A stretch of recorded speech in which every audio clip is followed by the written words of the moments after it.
This is the fourth one, the last one, so thank you for sticking around. I am not a meteorologist. I'm invited as a guest of the AMS because I run a company called the Weather Company. And I came to it from computer science.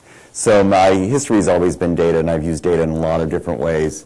And most recently ran a company called Akamai before this, which did a lot with cloud computing. And what I love about weather is that we can keep getting better with more and more data. And in fact, we are getting more data from satellites. We're getting more data from the middle of the atmosphere, from airplanes. We're getting data from pressure gauges on your cell phone. We're getting data from your windshield wipers. We're getting data from personal weather stations. We're getting data from ground stations. We're getting data from lots of sources. And the more data we get, the better off we are. And we love data. In fact, we consume it and devour it and love it. And I think the challenge has been, I now live in this world where I'm really fortunate to work with all these great scientists who pull that data together, and we connect it largely to people who are not atmospheric scientists who have to figure out what decisions to make with that data, whether they be pilots or whether they be citizens or whether they be school principals or whether they be emergency managers. And in fact, I would argue that the biggest opportunity we face in the meteorological world, and the biggest opportunity I think we face in society generally, is to be able to make better decisions on the data. I think the big data has gone much further than big decisions. And those are the stories I wanted to talk about tonight. So this picture was taken a year ago, last January, outside my window at the Weather Channel in Atlanta. That's I-75. And this was an ice storm we called Leon. And it was an ice storm that we knew a week before was likely to happen. And we followed it through Texas, and we followed it across Alabama. And I remember the night before, because we stayed up all night on this, everybody said they got to close the schools. It'll be a disaster if people came in. People could remember this. We don't get ice very often in Atlanta. And when we do, we're not prepared for it because we don't have sand or salt or anything I was used to from Massachusetts. We just wait for it to melt, which usually happens, but then you get to wait a day. And at 4 o'clock in the morning, it was really clear. It was really clear from the data that the ice storm was going to come through the south of Atlanta, and perhaps the schools should be closed. But 6 o'clock passed, and that's the hour they make that decision, and they did not make a decision, so we kind of said, well, away we go. And everybody came in and came into the schools, and the businesses opened, and people went, and we tried to minimize the number of people that came to our place, but they came in and we watched this, and then it started to snow like it was predicted because the data had been collected for weeks and weeks, and the models were clear. And sure enough, it snowed, and then it turned to ice, and then they had the decision to close the schools. All at once, in the middle of the storm, put everybody on the buses, put everybody in their cars, get them all out on the roads, get them to drive down the same tracks. That doesn't help. That makes the road weather much worse because then it basically the cars freeze in their tracks and the buses behind them can't go, and the buses are full of kids, and kids stayed on these buses for hours and hours and hours, and some of them all overnight, and that's really bad if you're a parent. And it was a real human disaster on a lot of ways, and avoidable. And so you ask yourself, how did that happen? And I don't necessarily think it's fair to point fingers at anyone having been close to the situation, but I would say that there were people who needed to make the decision who were not trained in science and who just were afraid of taking a risk. And because they were accustomed to data and they wanted certainty and all they got were likelihoods, they were afraid of that small percentage that they closed the schools and the snow was a little bit further south or a little bit further north or a little bit warmer. So they made the decision not to take that risk, but to take the risk that led to this challenge, in believing they could somehow handle it and somehow they would make the decision a little bit smarter than the next person. But it was a real challenge in that the process for making a decision didn't match the value of the data. Another story from October, this is in Nepal. This is an avalanche, and avalanches are sad again today.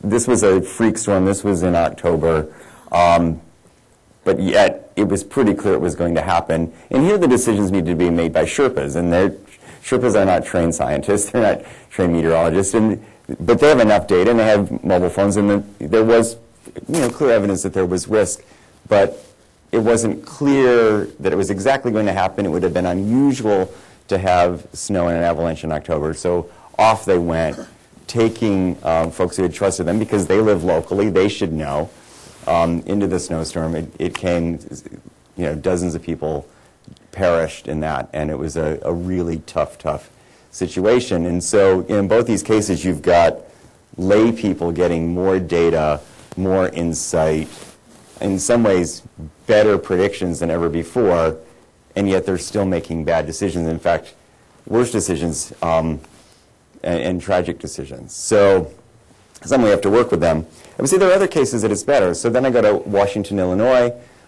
This is November 2013, right?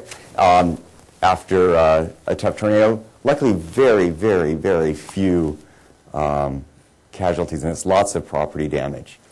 In this case, and it was unusual because it was a morning tornado, and it was in November, and that's unusual in Washington, Illinois. Lots of people went off to church on a Sunday morning, and all their phones blared at them, and it didn't stop. It didn't matter if you turned it off for this sermon. When there's a tornado warning, it goes off. And sirens went off in the towns, and everybody went down to the basements. And the tornadoes came through and leveled towns. But people lived because they knew what to do. In that case, there were pretty clear rules. In that case, there was one voice. In that case, there was some authoritative decision. And people knew what to do with it. And they acted well. So it's a better example of a good decision being made in a better way. And I would say the other thing that is really valuable about tornadoes, where I think we've made real progress, is that we're beginning to do something called warn on forecast versus wait until we observe it. We're not watching, observing, and then warning, because then you don't get much time. You could have more time. You could give people more of a warning by beginning to warn on forecast. And I think every year we get better and better at these models. And I'm a big believer that as we get more and more big data, we can actually give warnings on the forecast of something where people can take more action. I hope that works in multiple types of storms, and in fact, I think it's an important way to make decisions. I think the other thing is the decisions around this are pretty clear. Again, I think having one authoritative voice, one way to communicate, has made an enormous difference. And so I do have great hope that we can begin to help people make decisions by being more clear what decision would come from the data and actually communicating the decision or the warning with an action as opposed to just the situation and letting people take action. I wanted to extend it to another form of challenge, and this is around our atmosphere. So at the beginning of this talk, Bill Gale said we all had this moment when we were kids that we somehow fell in love with the weather. And while it took me a long road through a lot of computer and data science to come to the weather world, I always loved it. And my childhood reason for loving it was not a rain puddle or a tough storm or anything like that. It was when I was 8 years old on July 20th, 1969, when we saw Neil Armstrong walk on the moon. And that was so amazing. And who didn't want to be an astronaut in 1969? And what was so amazing about this feat of getting to the moon was also those gorgeous, gorgeous views when they looked back at the Earth. And you could see the whole Earth. And you could see this really thin layer of the atmosphere. And in fact, the atmosphere is so magical because it's only 100 kilometers thick from here to outer space. So we talked about 300 feet down you go to water. 100 kilometers up, you're in space. We're closer to outer space than to Tucson right now. That thin layer from here to there is the only reason we're alive.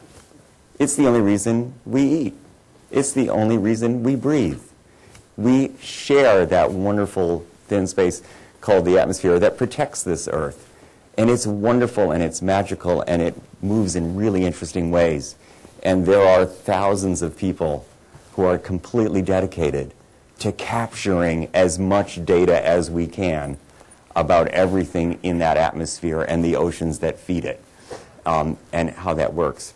And all those people, and you've heard this from others, all those people who study that atmosphere know that it is in a precarious place, and there's more carbon in it than there should be.